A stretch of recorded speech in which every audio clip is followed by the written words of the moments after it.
by talking briefly about President Trump's legacy. How would you describe it in a few sentences? What would you say is his legacy?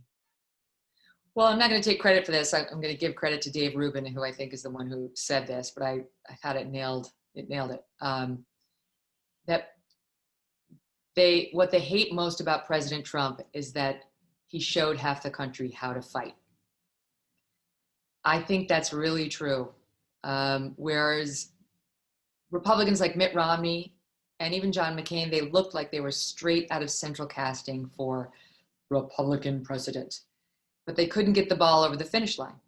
And Trump didn't look like he was straight out of central casting and didn't sound like he was, but he got the ball across. Well, why is that? In part because he didn't sound like that. In part because he had said controversial things, because he didn't give a flying fig who said what about him. He was going to say what he felt. In part because no matter how many times he said, the media isn't the enemy of the people, and everybody said, you shouldn't say that, it's bad, it's bad, it's bad. He kept saying it. And eventually they outed themselves as at least his enemy and the enemy of half the people in this country whom they disdain.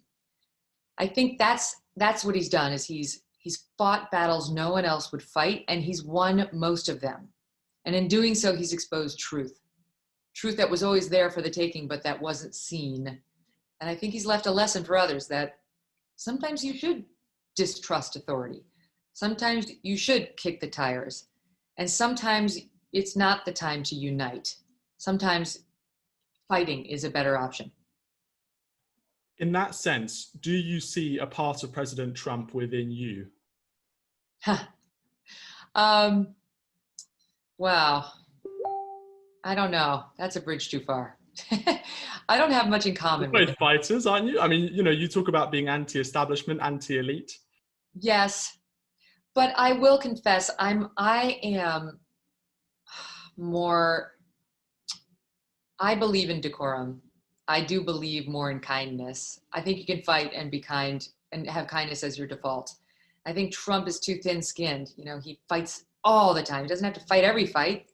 And he doesn't have to be so personally disparaging when he does it. I don't like hearing, I'm not a Kamala Harris booster, but I don't want to hear him call her a monster. Stuff like that. As a human, I want more, right? I want more from someone in that role in particular. That's why I'm resisting but certainly when it comes to our pugilistic natures, like just the need to be in there, the need to be swinging, the need to take people on. Yes. And I think what's happened to me over the past year is the more I see people being silenced, the more I need to get out. I need to get out there. I must, it'd be very easy for me to just spend the next 10 years on my couch or going out to lunch. There's a whole crew who does lunch and does tennis. Doesn't sound so bad. I just can't do it. I can't, it's just, I'm not built that way. I've got to get out there. I have to say the things that nobody else is saying. I know it gives people at home the same feeling I had on my couch when I heard people like Tucker or Piers Morgan. I love when he says all the crazy stuff. So I'm like, some I disagree with, some I agree with, but I'm like, yes, go Piers, usually. I want to give people that same feeling. So if I have that in common with President Trump, then good on me. And just one final question. This subject is fascinating to me. And you mentioned Mitt Romney there and sort of establishment Republicans, pre-Trump Republicans, and the impact that Trump has had on that party. He's obviously been a great disruptor. You've been a great disruptor in the media as well. What has Donald Trump done to the Republican Party? How has he shaped, formed, changed the Republican Party? Well, immigration comes to mind as one of the first things. The Republicans were about to roll over on immigration reform, and they were very much ready to at least have serious conversations about amnesty for the 12 million undocumented immigrants in the country right now, which the working class of America did not want. The elites wanted it. The Chamber of Commerce wanted it, but the working class did not want that. The middle class along the southern border did not want that. And I think the Republican Party has gotten that. They've gotten tougher on immigration and unlawful immigration, and they're probably going to stay tough. I think I'm pro-life. Trump has been really vocal, and he's been the most pro-life president we've seen in a generation, in 100 years. I guess that's too far because we only had it legalized as of 1970.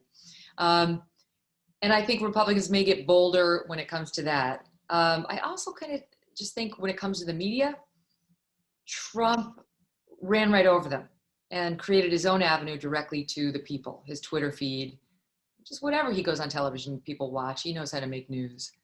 And that's a new lesson for the Republicans too, because the press hates Republicans. It just does. And like they need a direct means of communication because Fox News can't do it all, right? Like you got to reach Republicans who aren't necessarily watching Fox, people who want to know the truth, but don't necessarily tune in. I mean, Fox News it's successful, but the average viewer is like, if you get a great show one night, it's like 4 million on a show. Well, the country's got over 300 million people in it. So you need more. So I think he's taught them, like, create the direct line of communication. You don't necessarily need the media. If you're a person of prominence, a senator, a governor, a president, even a congresswoman, look what AOC is doing over here. You can skip them, skip the middleman, go directly to the people. Thank you so much, Megyn, for joining us. My pleasure. Thank you for having me.